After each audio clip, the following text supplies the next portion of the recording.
Captain Marcus Rodriguez adjusted his headset as he completed the pre-flight checklist for the third time. 23 years of flying commercial aircraft had taught him that routine was everything, but today felt different. The Cessna Citation M2 gleamed in the morning sun at Teterboro Airport, its pristine white fuselage reflecting the golden rays across the New Jersey tarmac. "Beautiful day for flying," he muttered, though his hands trembled slightly as he signed the flight manifest. The tremor was barely noticeable, something he'd been hiding from the FAA medical examiner for months. Just stress, he told himself. Just the pressure of supporting 2 ex-wives and 3 kids in college. In the passenger cabin, Sarah Chen clutched her worn leather purse and stared out the small window. At 42, she had never been on a private jet before. Hell, she'd only been on a commercial flight twice in her life. The cleaning lady from Queens was traveling to her sister's funeral in Miami, the ticket paid for by her sister's wealthy employer as a final act of kindness. "First time flying private?" asked the woman beside her. Diana Westbrook, mid-50s, perfectly coiffed blonde hair and a Hermes scarf that probably cost more than Sarah made in a month. She was heading to her daughter's wedding in Key West, her voice carrying the practiced ease of someone who treated private jets like taxis. Sarah nodded nervously. "First time flying anything smaller than a 747. This feels like a tin can with wings." Diana laughed, but it was kind rather than condescending. "Captain Rodriguez is one of the best. I've flown with him at least a dozen times. You're safer here than driving on the Long Island Expressway." The third passenger, Dr. James Morrison, barely looked up from his laptop. The cardiac surgeon was reviewing patient files, his emergency surgery in Miami scheduled for that afternoon. Time was everything. His patient's life hung in the balance. Marcus completed his external inspection and climbed into the cockpit. The Citation M2 was a reliable aircraft, but at 15 years old, it required constant attention. He'd noticed some irregularities in the autopilot system during his last few flights, but the maintenance log showed everything was within acceptable parameters. "Ladies and gentlemen, this is Captain Rodriguez." His voice crackled through the intercom. "We're looking at a smooth flight to Miami today. Weather's perfect, and we should have you on the ground in 2 hours and 40 minutes. Flight attendant Alice will be taking care of you during the flight." Alice Martinez, 26, and fresh out of flight attendant school, moved through the cabin with nervous energy. This was only her 3rd week on the job, and she still felt like she was playing dress-up in her crisp uniform. She'd taken the job to pay for nursing school, viewing it as a temporary stepping stone to her real career. As the Citation taxied toward the runway, Marcus felt the familiar surge of adrenaline that came with every takeoff. This was why he'd started flying, the pure joy of defying gravity, of taking a machine made of metal and composites and making it dance through the sky. The business had changed over the years, become more about schedules and profit margins than the art of flight, but moments like this still reminded him why he loved what he did. "Tower, Citation 847 requesting takeoff clearance," he radioed. "Citation 847, you're cleared for takeoff. Runway 06. The twin engines spooled up with a satisfying whine, and Marcus felt the familiar push against his seat as the aircraft accelerated down the runway. At 130 knots, he pulled back on the yoke, and the Citation lifted gracefully into the morning sky. Sarah's knuckles were white as she gripped the armrests. The ground fell away beneath them, and she watched the cars and buildings shrink to toy-like. "In proportions," Diana patted her hand reassuringly. "The worst part is over," Diana said. "Now we just sit back and enjoy the ride." But in the cockpit, Marcus was fighting a growing sense of unease. The autopilot system was showing intermittent error messages, and he could feel a subtle vibration in the controls that hadn't been there during his pre-flight inspection. He made a mental note to have maintenance check the system when they reached Miami. 20 minutes into the flight, cruising at 31,000 feet over the Carolina coast, Marcus felt the first real warning sign. A sharp pain shot through his left arm. followed by a crushing sensation in his chest. He'd felt this before, 3 months ago, during a routine flight to Boston. The company doctor had said it was just stress, prescribed some antacids, and told him to take a vacation. But this was different. This was stronger, more urgent. Sweat beaded on his forehead as he tried to maintain control of the aircraft. The autopilot was still functioning, but the error messages were becoming more frequent. "Everything okay up there?" Alice called from the cabin, noticing the slight change in engine pitch. "All good," Marcus replied, though his voice was strained. "Just a small adjustment." In the passenger cabin, Sarah had finally relaxed enough to accept a cup of coffee from Alice. She was telling Diana about her sister, Maria, who had worked as a nanny for the same family for 15 years, practically raising their children while her own daughter grew up 3,000 miles away. "She never married," Sarah said quietly. "Said she was too busy taking care of other people's families to start one of her own. I should have visited more often," Diana nodded sympathetically. "Guilt is a terrible thing, but you're here now, and that's what matters." Dr. Morrison finally looked up from his laptop. "I couldn't help but overhear. I'm sorry for your loss. Losing family is never easy, no matter the circumstances." "Thank you," Sarah said. She was only 51. Heart attack. The family she worked for said she just collapsed while making breakfast for the kids. They tried to save her, but... Another sharp pain shot through Marcus's chest. This one so intense, he gasped aloud. The aircraft lurched slightly to the left. As his hand involuntarily moved on the yoke, the autopilot corrected immediately, but the passengers noticed. "Captain?" Alice's voice was more concerned now. "Is everything all right?" Marcus tried to respond, but the pain was overwhelming. His vision began to blur, and he could feel his heart racing irregularly. This wasn't stress. This was the real thing. A massive heart attack at 31,000 feet, with 4 souls, depending on him to get them safely to the ground. As consciousness began to slip away, Marcus made one last desperate attempt to radio for help. "Mayday, mayday," he gasped into his headset. "Citation 847, medical emergency, pilot incapacitated." The transmission cut off as Marcus slumped forward in his seat, his body going limp against the controls. The Citation, now flying on autopilot, with an unconscious pilot, continued its steady course toward Miami, unaware that its passengers' lives now hung in the balance. In the cabin, Alice noticed the sudden silence from the cockpit and the fact that the captain hadn't responded to her last call. A cold dread settled in her stomach as she moved toward the cockpit door. "Captain Rodriguez?" she called, knocking gently. "Captain, are you okay?" No response. Sarah looked up from her conversation with Diana, sensing the tension in Alice's voice. "What's wrong?" Alice tried the cockpit door and found it unlocked. What she saw inside made her blood run cold. Captain Rodriguez unconscious at the controls, his face pale and sweaty, his breathing shallow and irregular. "Oh my God," she whispered, then turned to face the passengers. "We have a problem. The captain is unconscious."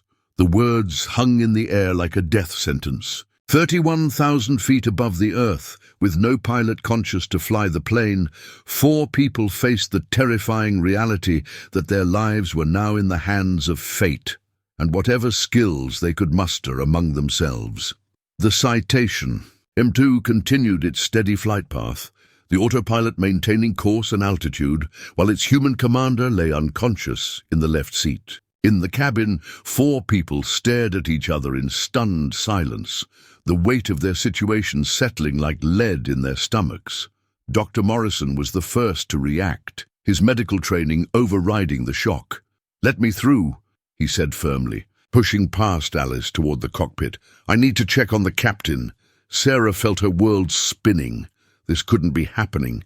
She'd survived 42 years in Queens, raised 2 kids as a single mother, worked 3 jobs to keep food on the table. She'd never asked for much from life, and now, on what should have been a simple flight to say goodbye to her sister, she was trapped in a flying metal tube with an unconscious pilot. "Is he—" Diana couldn't finish the question. "Dr. Morrison." knelt beside Marcus's seat, checking his pulse and breathing. He's alive, but barely. This is a massive heart attack, myocardial infarction. His pulse is weak and irregular. He looked up at the three women. He needs immediate medical attention, but more importantly, we need someone to fly this plane.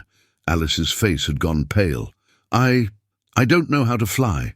My training was only about passenger service and emergency procedures. What about air? Traffic control, Diana asked. Can't they help us? Alice fumbled for the radio headset, her hands shaking as she tried to remember the proper protocols. I think so. Maybe they can talk us through it. She pressed the transmit button, her voice quavering. Mayday, Mayday. This is Citation 847. Our pilot is unconscious. We need immediate assistance. The response came quickly, the air traffic controller's voice calm and professional, despite the urgency of the situation. Citation 847. This is Miami Center. We copy your Mayday. What is your current status? We're at 31,000 feet, I think. The autopilot is on, but our pilot had a heart attack. None of us know how to fly. Understood. Citation 847. We're going to get you through this. First, I need you to tell me exactly how many people are on board and what your fuel situation looks like. Alice looked around desperately. 4 passengers and the pilot. I don't know about fuel. Okay, that's fine. We're going to help you figure that out. Is there anyone aboard with any flying experience? Any military background, flight simulator experience, anything? The question hung in the air. Diana shook her head.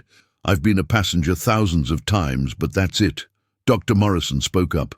I took a few flying lessons in college, but that was 30 years ago, and I never got my license. All eyes turned to Sarah. She felt ridiculous even considering it, but the question had been asked.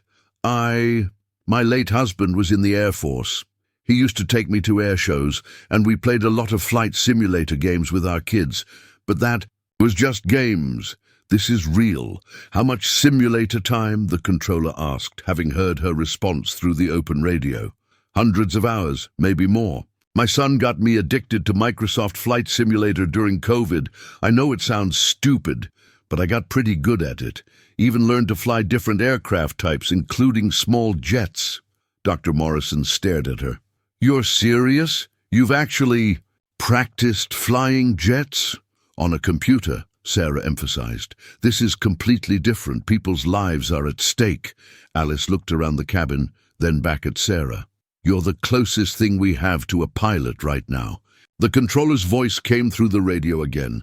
Citation 847. We're going to need whoever has the most experience to come forward. What's your name? Sarah took a deep breath. Sarah Chen. And I'm terrified. Sarah, I'm controller Mike Patterson. I've been doing this for 20 years, and I've talked people through situations like this before. We're going to get you and everyone else on that plane down safely. First, I need you to come up to the cockpit and tell me what you see. With trembling legs, Sarah made her way to the cockpit. The sight of Captain Rodriguez slumped over the controls was sobering, but she forced herself to focus on the instrument panel. It was surprisingly similar to the virtual cockpit she'd spent so many hours studying. I can see the autopilot is engaged, she reported. The altitude shows 31,000 feet. Airspeed is 280 knots. There are some warning lights flashing. Good, Sarah. You're doing great. Now we need to get Captain Rodriguez out of the pilot's seat so you can take over. Is Dr. Morrison still there?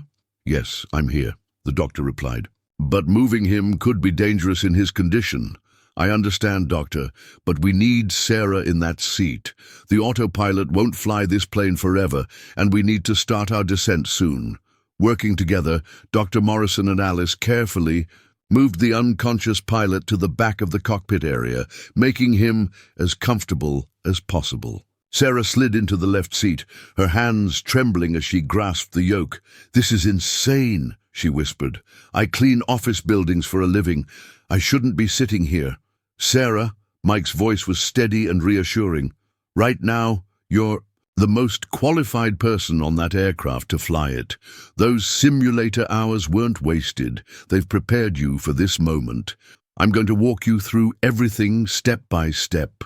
Diana had taken the co-pilot seat, her business experience, helping her stay calm in crisis situations. What can I do to help? You can be my co-pilot, Sarah said, surprised by the steadiness in her own voice. Read me the checklists, monitor the instruments, anything I need. Alice remained in the cabin, trying to keep Dr. Morrison updated on the captain's condition while monitoring the radio communications. Okay, Sarah, Mike continued.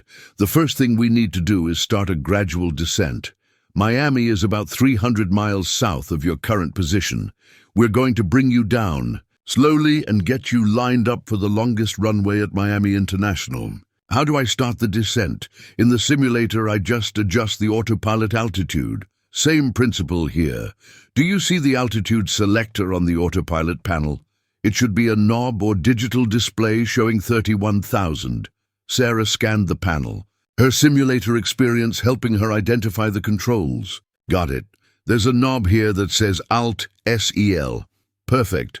Turn that knob counterclockwise to select a lower altitude. Let's start with 25,000 feet. As Sarah turned the knob, the aircraft's nose dropped slightly, and she felt the familiar sensation of descent. The engines automatically adjusted their power, and the Citation began a controlled descent toward lower altitude. It's working, she said, unable to hide the amazement in her voice. We're actually descending. Outstanding, Sarah. You're flying the plane now. How does it feel? Terrifying and incredible at the same time, she admitted. The controls feel different from the simulator, but the instruments are almost identical. Diana was studying the navigation display. I can see Miami on the screen. It's still showing as our destination.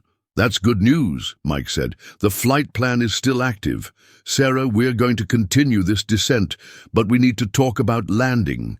Have you ever practiced landing procedures in your simulator? Sarah's stomach dropped. Landing was the most difficult part of flying, even in the simulator. Yes, but I crashed more times than I care to admit, and that was just a game.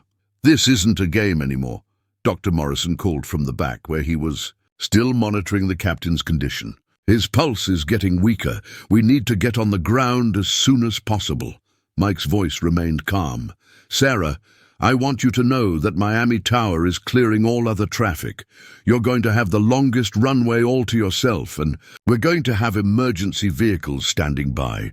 We've also got a flight instructor in the tower who's very familiar with the Citation M2. What's the survival rate for something like this? Sarah asked bluntly. There was a pause before Mike answered. Let's just focus on getting you down safely. You've got the skills, and we've got the support. That's all we need. As the Citation continued its descent through 20,000 feet, Sarah felt a strange sense of calm settling over her. This was happening. She was flying a jet with 4 lives depending on her, including her own. The scared cleaning lady from Queens was gone, replaced by someone who had to rise to the occasion. Miami. Center, this is Citation 847, she said into the radio, her voice stronger now. We're passing through 20,000 feet and ready for further instructions. Copy that, Citation 847. Welcome to the team, Sarah. Let's bring you home.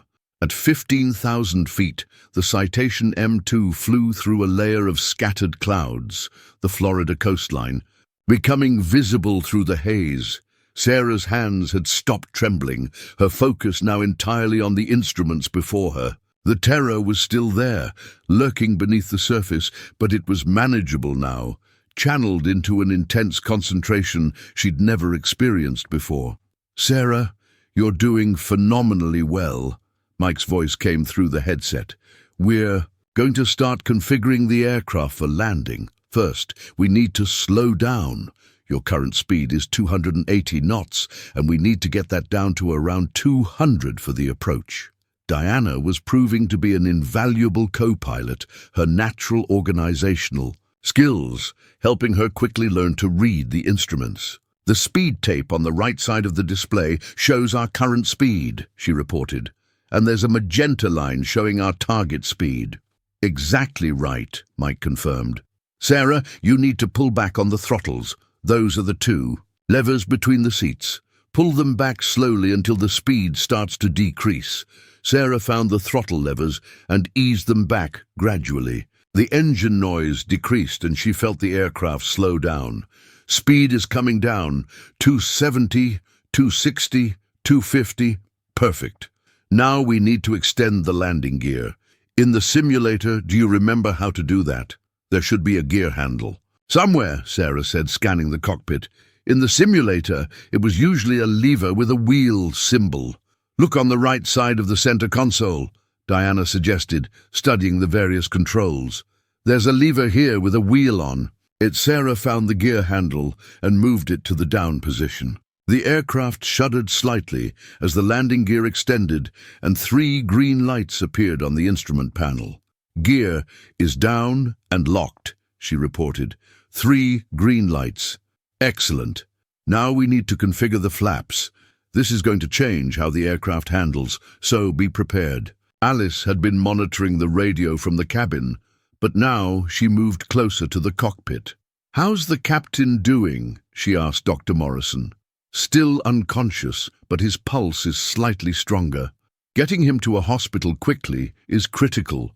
We're going to make it," Alice said, though she wasn't sure if she was trying to convince the doctor or herself. "Sarah's doing amazing up there." Back in the cockpit, Sarah was dealing with the aircraft's changing handling characteristics as the flaps extended.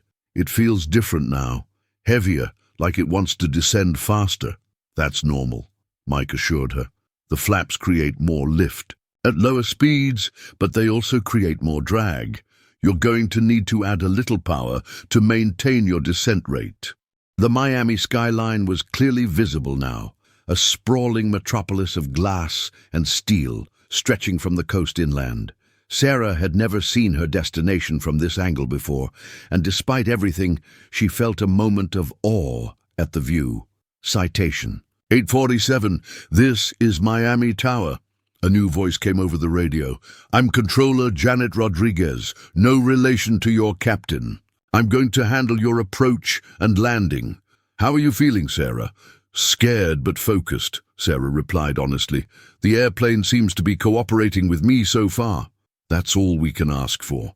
I want you to know that we have Captain Tom Bradley here with me. He's a retired airline pilot with over 30,000 hours, and he's very familiar with the Citation M2. He's going to help talk you through the landing." A new voice joined the conversation, older, calmer, with the confidence that came from decades of experience. "Sarah, this is Captain Bradley. First, let me say you're doing an outstanding job. Your approach speed and configuration are perfect. Now let's talk about the landing itself." "I'm listening," Sarah said, her grip tightening on the yoke. "The Citation M2 is a very forgiving aircraft. It wants to fly and it wants to land safely. Your job is simply to guide it to the runway and let it do what it's designed to do. The key is to stay calm and make small, gentle inputs." Diana was monitoring the navigation display. "I can see the runway now. It looks like a thin line straight." "Ahead, that's runway 08 left," Captain Bradley explained. "Keys C. It's 10,500 feet long and 150 feet wide. You've got plenty of room to work with." As they descended through 5,000 feet, Sarah could see the airport clearly. The runway looked impossibly thin and short from this distance, but she forced herself to trust the instruments and the voices guiding her. "Your approach angle looks good," Janet reported from the tower. "Continue your descent to 3,000 feet and prepare for the final approach." "Sarah," Dr. Morrison called from the back, "the captain's breathing is getting more labored. We really need to get on the ground." The weight of responsibility pressed down on Sarah like a physical force. 4 lives, 5, including the unconscious. A pilot depended on her ability to do something she'd only done in a computer simulation. But as she looked at the instruments, she realized something surprising. She understood what she was seeing. The hundreds of hours in the simulator had given her an intuitive grasp of the aircraft's behavior. "I can do this," she said, as much to herself as to the others. "I'm going to land this plane." "That's the spirit," Captain Bradley encouraged. Now at 2,000 feet, you're going to intercept the glide slope. That's the electronic beam that will guide you down to the runway. Do you see the glide slope indicator on your display? Sarah studied the primary flight display and found the glide slope diamond. I see it. It's showing that we're slightly above the glide slope. Perfect. As you continue descending, that diamond will center up. When it does, you'll be on the perfect path to the runway. The aircraft was now at 2,500 feet, and Sarah could see individual cars on the highways below.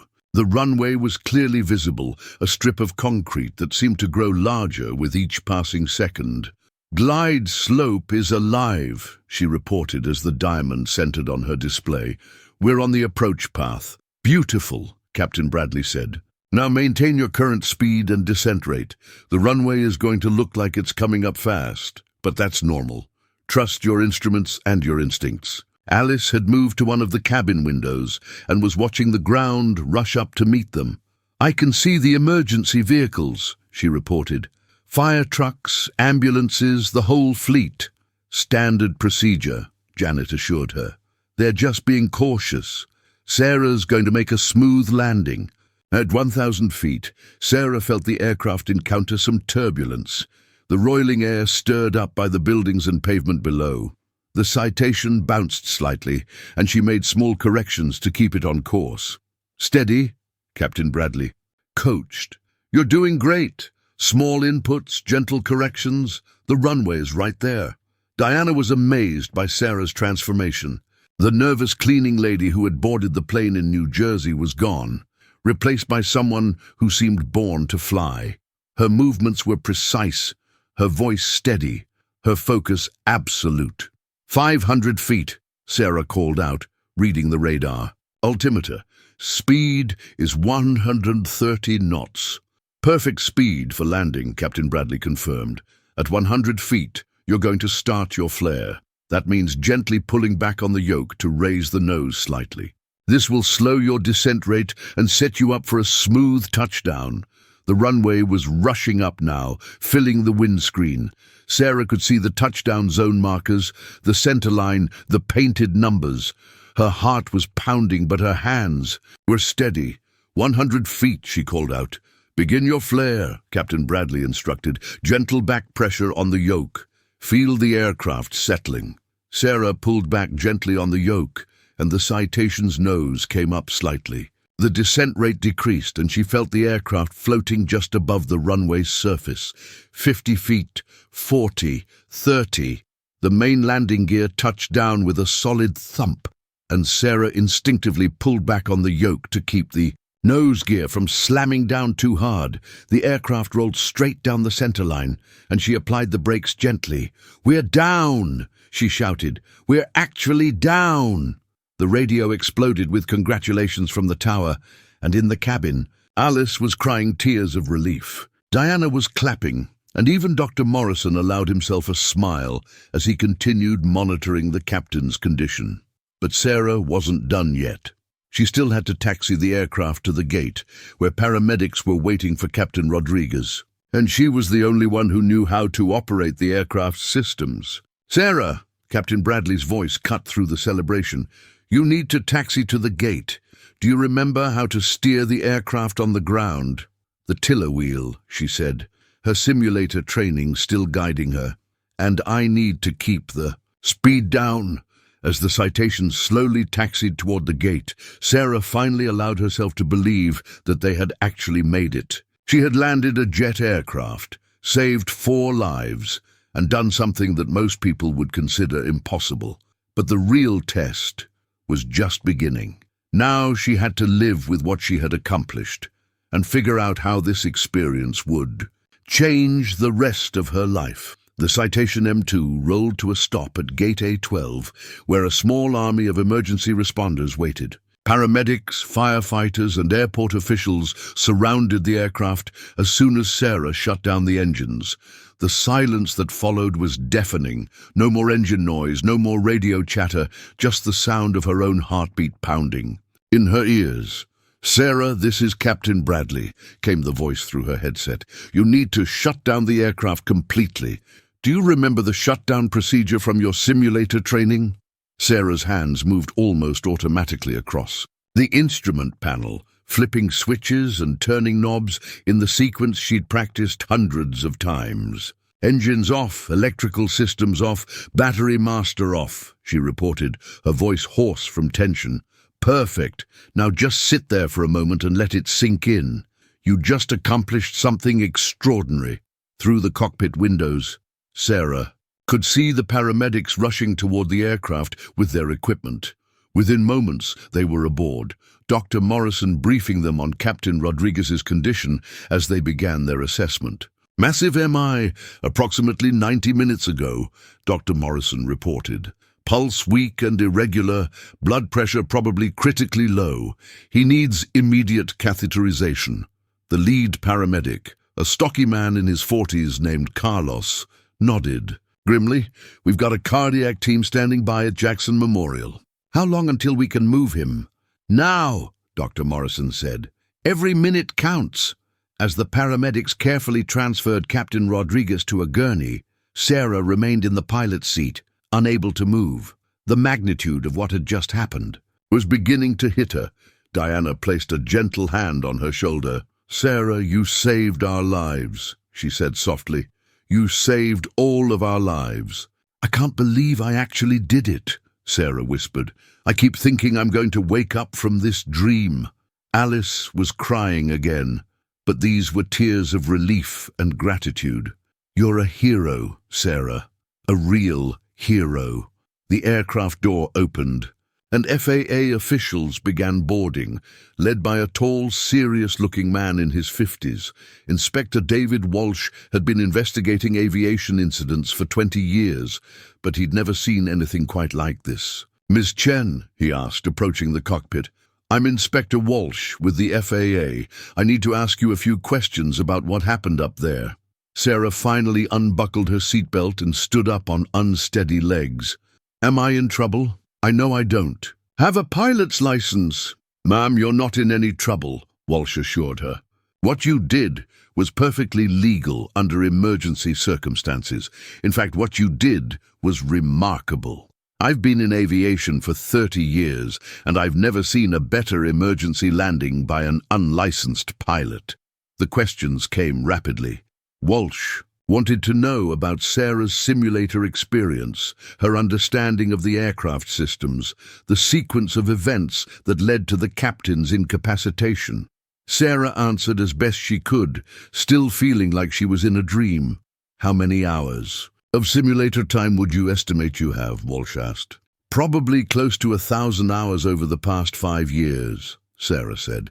I know it sounds obsessive, but I really got into it during the pandemic. I studied flight manuals, watched training videos, even learned about different aircraft types. And you specifically practiced flying the Citation M2? Yes, sir. It was one of my favorite aircraft in the simulator. I probably have 200 hours in the virtual M2 alone. Walsh made notes on his tablet. This is going to be a very interesting case study. We may want to use your experience to develop new training protocols for emergency situations. Outside the aircraft, news crews were already setting up their equipment. Word of the emergency landing had spread quickly, and the story of the cleaning lady who landed a jet was going viral on social media. Dr. Morrison emerged from the ambulance where he'd been helping stabilize Captain Rodriguez. They're taking him to Jackson Memorial, he reported. The cardiac team is prepping for emergency surgery. He's got a chance, thanks to you getting us down so quickly. Will he be okay? Sarah asked. It's too early to tell, Dr. Morrison said. Honestly. But he's in the best possible hands now. Without your quick thinking and skilled flying, he wouldn't have had any chance at all. Diana was on her phone, calling her family to let them know she was safe. Her daughter's wedding was still on, and she was determined to be there. I'm not letting this stop me from walking my daughter down the aisle, she said, but I'm definitely driving to Key West instead of flying. Alice was being interviewed by airport officials about the emergency procedures. As a flight attendant, she was being praised for her quick thinking and professional demeanor during the crisis. You did everything right. the chief flight attendant told her. Your training kicked in when it mattered most. The airline is very proud of you. But all the attention was focused on Sarah. Airport officials, FAA investigators, and now media representatives all wanted to speak with the woman who had pulled off what many considered impossible. Ms. Chen called a reporter from Channel 7 News. Can you tell us what was going through your mind when you realized you had to land the plane? Sarah looked at the crowd of cameras and microphones and felt overwhelmed. I just did what I had to do. I couldn't let everyone down. Had you ever considered becoming a pilot? Another reporter asked. Never, Sarah said honestly. I'm a cleaning lady. I work nights in office buildings. This was just something that happened. Inspector Walsh stepped in to shield Sarah from the growing crowd of reporters. Ms. Chen has been through a traumatic experience. She'll make a full statement later, but right now she needs some time to process what happened. As they made their way through the airport, Sarah was amazed by the reaction. Airport workers were applauding, passengers were taking pictures, and everyone wanted to shake her hand. It was surreal. Just hours ago, she was an anonymous passenger on a routine flight, and now she was being hailed as a hero. Sarah, Diana said as they reached the main terminal, I want you to know that what you did today changed my life. I've always taken flying for granted, but you reminded me that there are still people in this world who step up when they're needed most. I was just doing what anyone would do, Sarah protested. No, Diana said firmly, not anyone could have done what you did. You had the knowledge, the skill, and the courage to save 4 lives. That's not something that just anyone can do. As they waited for their luggage, Sarah's phone began ringing. Her daughter in Queens had seen the news and was frantic with worry. Then her son called from college, then her neighbors, then people she hadn't spoken to in years. Mom, you're on CNN. Her daughter screamed through the phone. They're calling you the miracle pilot. Sarah looked at the television screen in the airport lounge, where her own face stared back at her. The caption read, Cleaning lady lands jet after pilot's heart attack. This is so weird, she muttered. Alice joined her at the bar, where they both ordered drinks they desperately needed. You know what the crazy part is? Alice said. I went to school to be a flight attendant because I wanted to help people in emergencies. But when a real emergency happened, you were the one who saved everyone. You did your job perfectly, Sarah said. You kept everyone calm, you helped coordinate with the medical team, and you supported me when I needed it most. We all did our jobs today. But you were the one flying the plane. Sarah took a sip of her drink and looked out at the runway, where their Citation was still parked, surrounded by investigators and technicians. You know what's funny? I always dreamed of flying, but I never thought I could afford lessons. So I settled for the simulator. Today, that simulator saved our lives. Inspector Walsh approached their table, carrying a folder full of paperwork. Ms. Chen, I've got some interesting news. The FAA is expediting a special commendation for your actions today. And there's something else. Several flight training schools have already called, offering you free pilot training if you're interested. Sarah nearly choked on her drink. Free training? Are you serious? Dead serious. What you accomplished today has caught the attention of the entire aviation community. There's a flight school in Fort Lauderdale that wants to sponsor your training all the way through commercial pilot certification. The idea was overwhelming. Sarah had spent her entire adult life cleaning other people's offices, scraping by paycheck to paycheck. The thought of actually becoming a pilot, a real pilot with a license and everything, seemed impossible. I don't know, she said slowly. I have responsibilities back home. My job, my kids. Think about it, Walsh said. You've got a natural talent that most people would kill for, and after today you'd have no trouble getting hired by any airline in the country. Diana overheard the conversation and leaned over. Sarah, you have to do this. You can't go back to cleaning offices after what you've accomplished. This is your chance to change your life. But I'm 42 years old, Sarah protested. Isn't that too old to start a flying career? Mandatory retirement for airline pilots is 65, Walsh said. You've got over 20 years of flying. Ahead of you if you want it, and trust me, after today's publicity, you'll have opportunities that most pilots can only dream of. As if to prove his point, Sarah's phone rang again. This time it was a producer from Good Morning America wanting to book her for an interview. Then CNN called, then the Today Show. This is insane, Sarah said, staring at her phone. I just wanted to get to my sister's funeral. The mention of her sister brought back the grief that had been temporarily pushed aside by the day's events. She was in Miami for a funeral, not to become famous.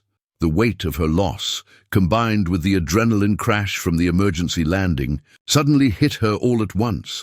I need to get to the funeral home, she said quietly. My sister. That's why I was on that plane in the first place. Diana immediately understood. Of course. Let me help you get a car. The funeral can't be delayed because of what happened. Actually, Dr. Morrison spoke up, having just returned from the hospital, I think your sister would be incredibly proud of what you did today. You saved 4 lives, Sarah. That's a pretty amazing legacy. How is Captain Rodriguez? Alice asked. He's in surgery now. The cardiac team says he has a good chance of recovery, but it was touch and go for a while. If we'd been in the air another hour, he wouldn't have made it. As they made arrangements for transportation, Sarah found herself thinking about the captain's family. Somewhere, his wife and children were probably sitting in a hospital waiting room, not knowing if he would survive, because of what she had done. They still had hope. Inspector Walsh, she said, when can I visit Captain Rodriguez? I'd like to make sure he's okay. Probably in a few days, when he's stable. But I'm sure he'd appreciate the visit.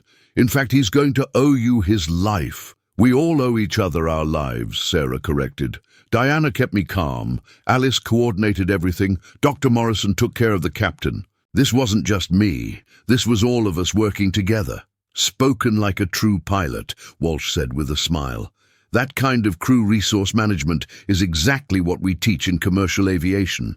As they prepared to leave the airport, Sarah took one last look at the Citation M2.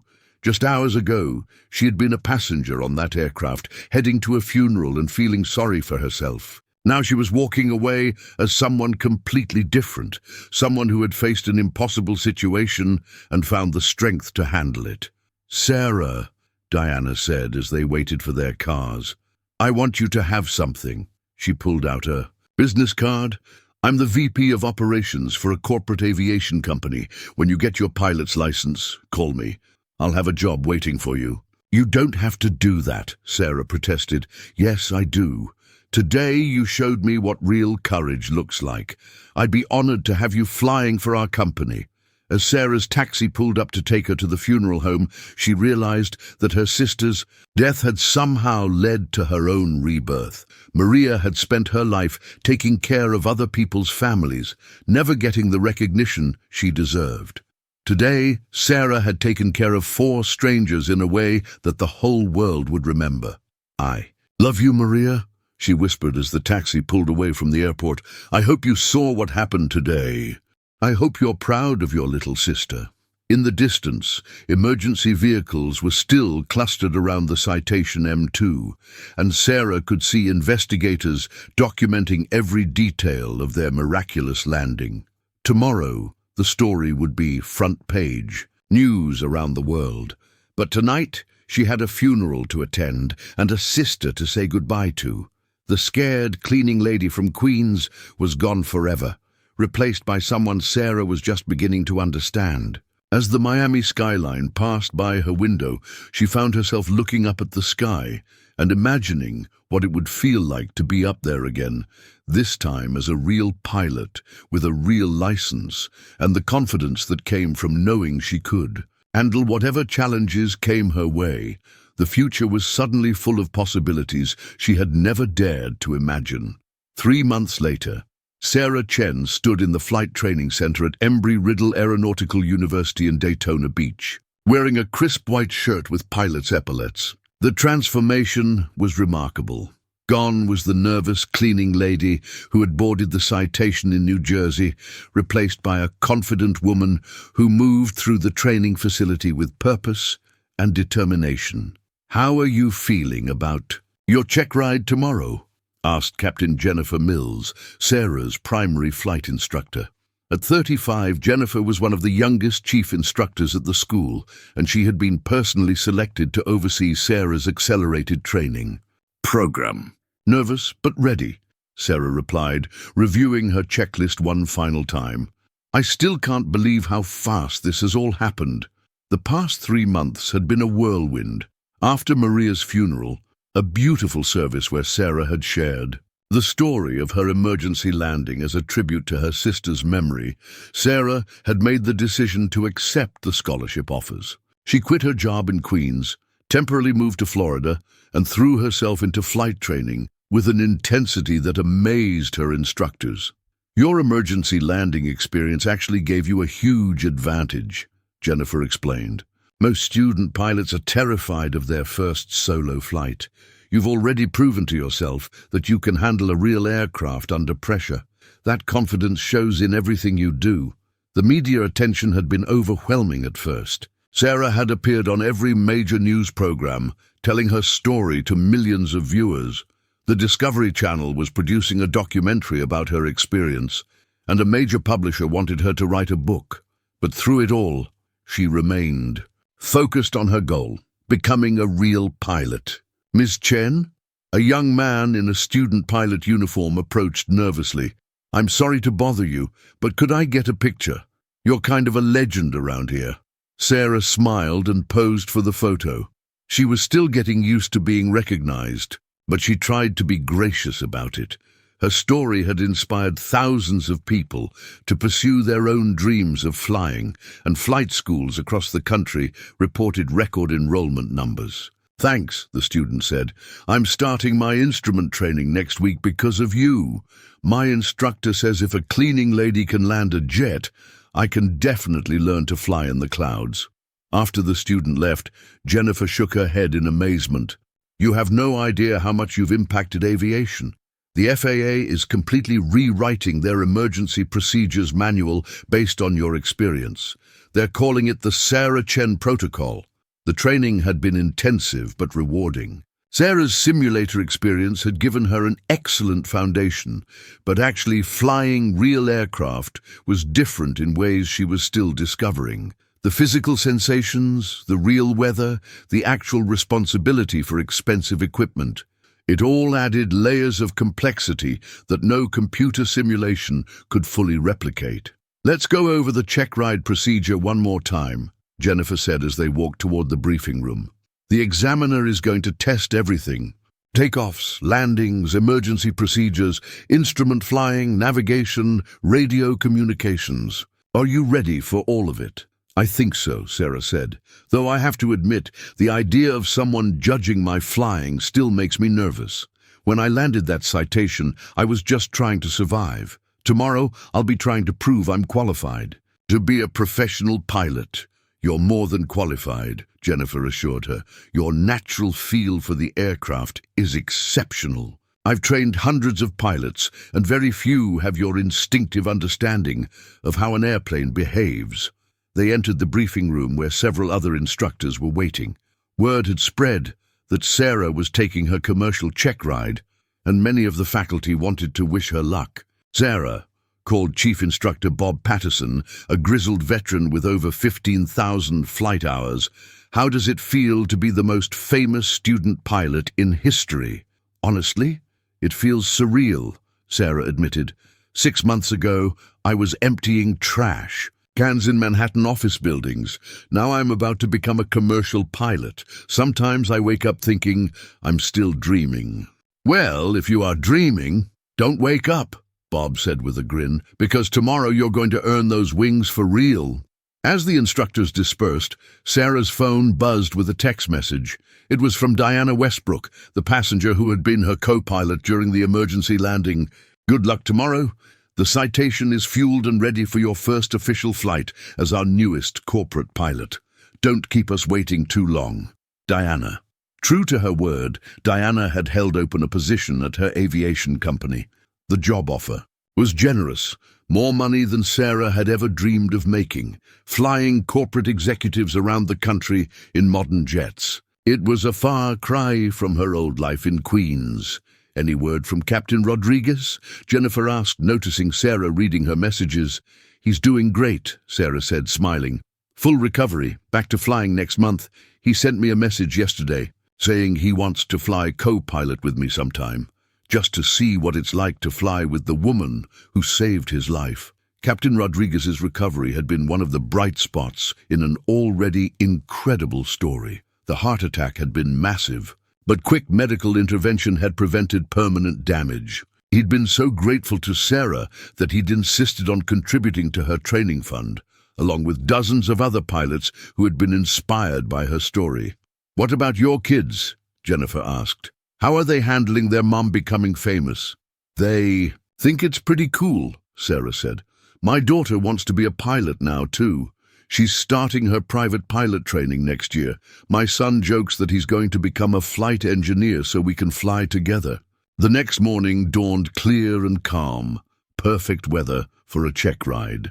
Sarah arrived at the flight training center early, going through her pre-flight preparation with meticulous care. The aircraft for her test was a Beechcraft King Air 350, a twin-engine turboprop that would demonstrate her ability to handle complex, multi-engine aircraft. The examiner was Captain Linda Foster, an FAA-designated pilot examiner with a reputation for thoroughness. She had flown for the airlines for 25 years before becoming an examiner, and she didn't give anyone a free pass, not even famous emergency heroes. "Miss Chen," Captain Foster said as they met in the briefing room, "I want you to know that your celebrity status won't affect this check ride in any way. You'll be held to exactly the same standards as any other commercial pilot candidate." "I wouldn't want it any other way," Sarah replied. "I need to know that I earned this license, not that it was given to me because of what happened in March." The oral examination lasted 3 hours, covering everything from aerodynamics to federal aviation regulations. Captain Foster asked detailed questions about weather theory, aircraft systems, and emergency procedures. Sarah answered confidently, her months of intensive study evident in every response. "Let's go flying," Captain Foster said finally. "Time to see if you can actually fly as well as you test." The flight portion of the check ride was comprehensive. Sarah demonstrated steep turns, stalls, emergency descents, single-engine approaches, and precise navigation. Every maneuver was executed within commercial pilot standards, and many exceeded them. "Your stick and rudder skills are exceptional," Captain Foster noted as Sarah performed a perfect single-engine approach. "You have the kind of natural flying ability that can't be taught." The final test was an instrument approach in simulated weather conditions. Sarah flew the approach with precision, breaking out of the clouds at exactly the minimum altitude and landing smoothly on the centerline. As they taxied back to the ramp, Captain Foster made notes on her evaluation form. "Congratulations, Ms. Chen. You've passed your commercial pilot check ride with flying colors. You're now officially qualified to fly as a commercial pilot." Sarah felt tears welling up in her eyes. "Thank you.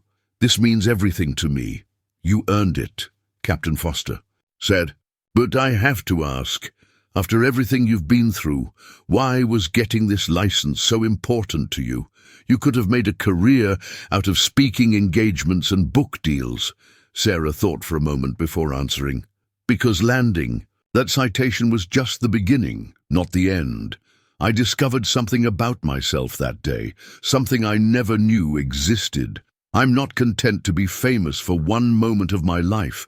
I want to be a pilot, a real pilot, for the rest of my life." 2 hours later, Sarah walked out of the training center with her temporary commercial pilot certificate in hand. The permanent license would arrive in the mail, but she was now legally qualified to fly commercial aircraft for hire. Her phone immediately started ringing with congratulations. Diana called to confirm her start date. Several airlines called With job offers, the media wanted interviews about her successful check ride, but the call that meant the most came from her daughter in New York. "Mom, I'm so proud of you," her daughter said through tears. "Aunt Maria would be so proud too. You didn't just save those people on the plane, you saved yourself. You found out who you really are."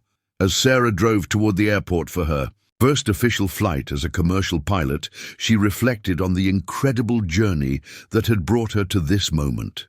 6 months ago, she had been invisible, just another working-class woman struggling to make ends meet. Today, she was about to begin a new career that would take her around the world, flying the most sophisticated aircraft ever built. The Citation M2 that had started it all was visible on the ramp as she pulled into the corporate aviation terminal. Diana had bought the aircraft after its repairs were completed, keeping it as a reminder of the day their lives had been forever changed. "Ready for your first flight, Captain Chen?" Diana asked, using Sarah's new title for the first time. "I've been ready my whole life," Sarah replied, picking up her flight bag and heading toward the aircraft. "I just didn't know it until now." As she completed her pre-flight inspection, Sarah thought about her sister Maria, who had spent her life caring for other people's families. Today, Sarah would begin a career where she would be responsible for the safety and well-being of everyone who trusted her to get them safely to their destinations. It was a responsibility she was ready to embrace, and a future she was excited to explore. The sky was no longer the limit, it was home,